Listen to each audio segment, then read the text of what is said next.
শুরুতে আমরা আল্লাহ রাব্বুল ইজ্জা ওয়াল জালালের দরবারে শুকরিয়া জানাই। আমরা জানি যে এই জিলহজের প্রথম দশক মানে প্রথম 10টি দিন খুবই গুরুত্বপূর্ণ 10টি দিন। আল্লাহ তাআলার কাছে খুবই পছন্দনীয় এই 10 দিনের আমলগুলো, এমনকি জেহাদের চাইতেও বেশি হাদিসে এসেছে। এবং কালামুল্লাহ মাজিদে আল কোরআন আল কারিমে আল্লাহ তাআলা এই জিলহজের প্রথম 10 দিনের শপথ করেছেন। এই 10 দিনের ইবাদত আল্লাহ তাআলার কাছে এত বেশি পছন্দনীয় হওয়ার কারণ হচ্ছে এই 10 দিনে আল্লাহ তাআলা উম্মাহাতুল ইবাদাত অর্থাৎ যত মৌলিক ইবাদত আছে সবগুলো মৌলিক ইবাদতের একটা সমন্বয় করেছেন জিলহজ মাসের এই প্রথম 10 দিনে, যেটা বছরের অন্য কোনো সময় কিন্তু পাওয়া যায় না।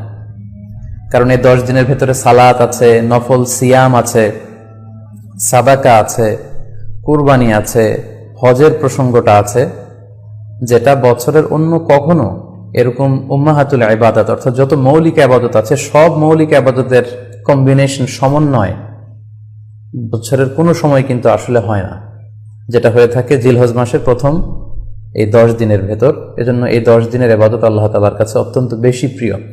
এজন্য আল্লাহ রাসূল সাল্লাল্লাহু আলাইহি ওয়াসাল্লাম এই 10 দিনে যাতে আমরা বেশি বেশি নফল ইবাদত করি আমাদেরকে উৎসাহিত করেছেন। পাশাপাশি আমরা যেন বেশি বেশি তাহমিদ, তাহলিল, তাকবীর দিয়ে এই 10টি দিনকে মুখরিত করে রাখি, এজন্য তিনি আমাদেরকে আদেশ করেছেন। এজন্য এই 10টি দিনে আমরা যেন বেশি বেশি সুবহানাল্লাহ ওয়ালহামদুলিল্লাহ লা ইলাহা ইল্লাল্লাহু আল্লাহু আকবার এই আজকারগুলো যেন আমরা বেশি বেশি পড়ি।